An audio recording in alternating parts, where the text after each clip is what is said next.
Hello, ANI201 class. Winds up, I was incorrect. I did not realize that there was this 3D assignment as well in here. I somehow skipped that one when making that previous video, but that's okay, because that's what we're going to do here right now. Now, I can't do the full thing for you because I don't have Cinema 4D currently installed on this computer after, the factory reset and all that.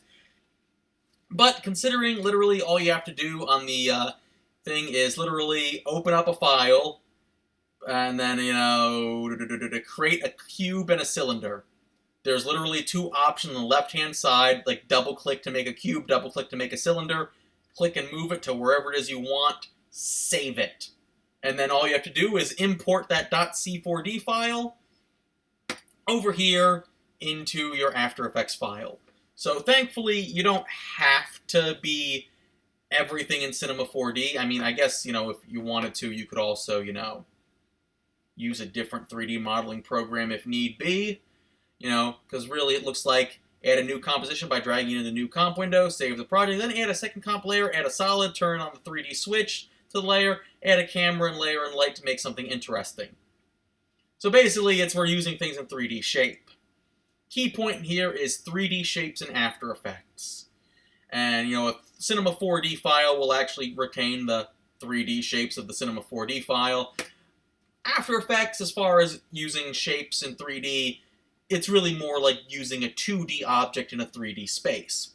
So what I've done is I've imported some files here, an underwater file, like boom, here's my underwater. I've got a horizon file, which,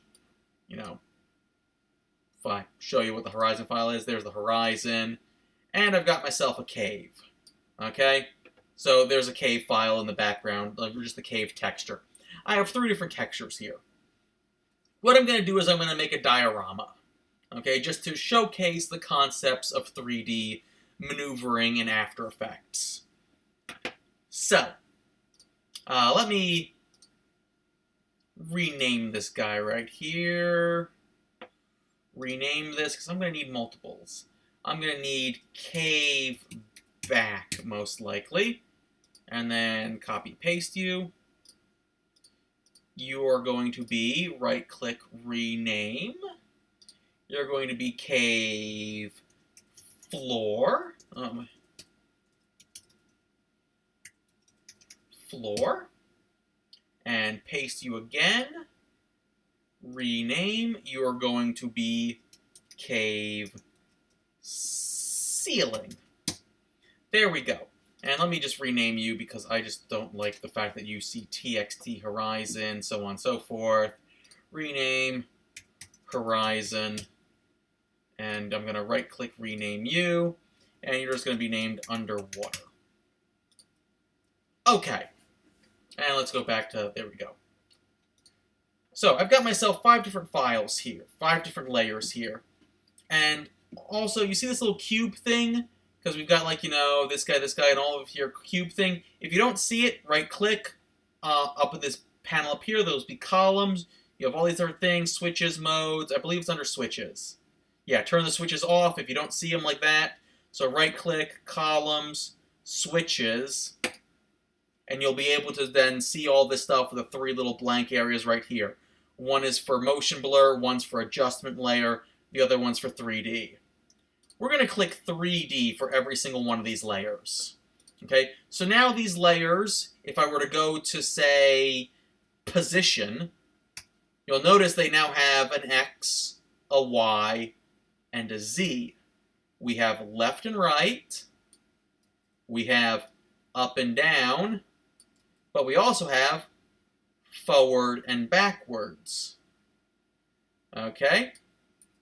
Now, of course, we're looking at this forward and backwards, and everything is on 0, 0. So the minute anything becomes, behind 0, 0, or in front of it, it'll obscure everything. So now, even though this cave background is, the lowest layer, or sorry, this cave floor was kind of the layer I was moving, because I put it in front of it from the camera's perspective, it's now obscuring things. So now once you're in 3D, the whole layer overlay things are not as important. Still, a layer that's on top will obscure a layer that's below. That's what's happening with this underwater. It's literally on top. So even though everything's at 0, 0 depth, it's the one that's showing. But the minute anything becomes in front of it, on the depth scale, it'll wind up being behind it. So that's just thing to make note of. Other thing to make note of is that it's kind of hard to deal with 3D objects when you're only looking at it from one perspective. Okay? So if I go into this camera here, I've got classic camera, classic 3D, I've got an active camera, a front, a left, a top, a back, a right. I can make some customs, so on and so forth. I'm just going to go to 4-view. And 4-view will flat out tell me what's happening in my cameras here. So I've got my top line, and here's all my rows right there. All of them are right there up on top like that. I've got the front camera, I've got a side camera, and I have an active camera. Okay? The active camera is any sort of camera that I have that's currently active. So if I go under Layer, New, and I go to a new camera, and I can make this camera 1 or camera 2. The difference is going to be a 1-node camera and a 2-node camera. I will just, for the sake of simplicity's sake, right now go make it a 1-node camera. My active camera is now that active camera spot right there. My camera 1. If camera 1 does not exist, it is default. See right now it says default? And then once my active camera appears on top of it, now it's camera 1. Now camera 1 is the thing that I'm on, because camera 1 exists now. If camera 1 does not exist, it changes back up there to saying default, to the default view. And we can test this by simply saying, I'm going to rotate this camera, change the orientation a bit. There we go. Now you see, my camera, well, I've rotated it way too much.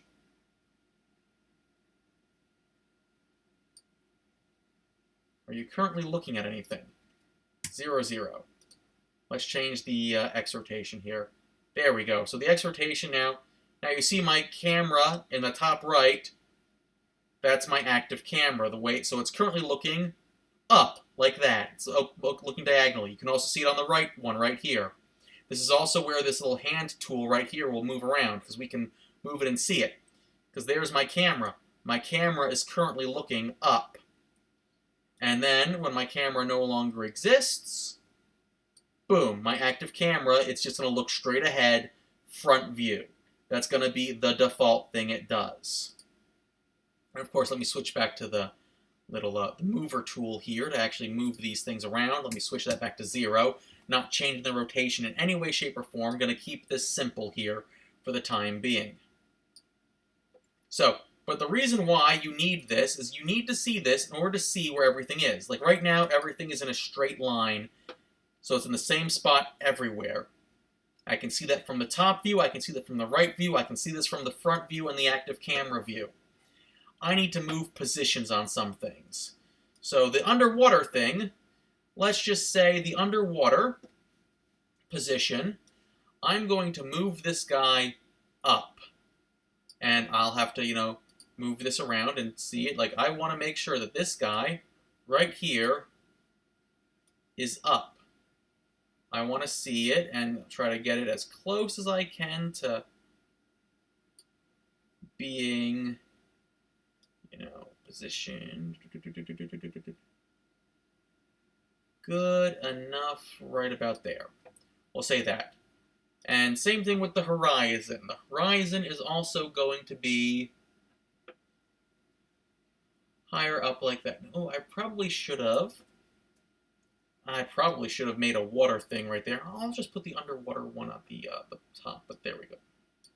So this guy is, let's just get this at like 500. We'll see where this goes. Nope. Oh, that's right. It goes down. Higher up. I want it to be at like negative 500 or whatever. And then if I go and see here, I can see that this guy is currently right there. So let me just keep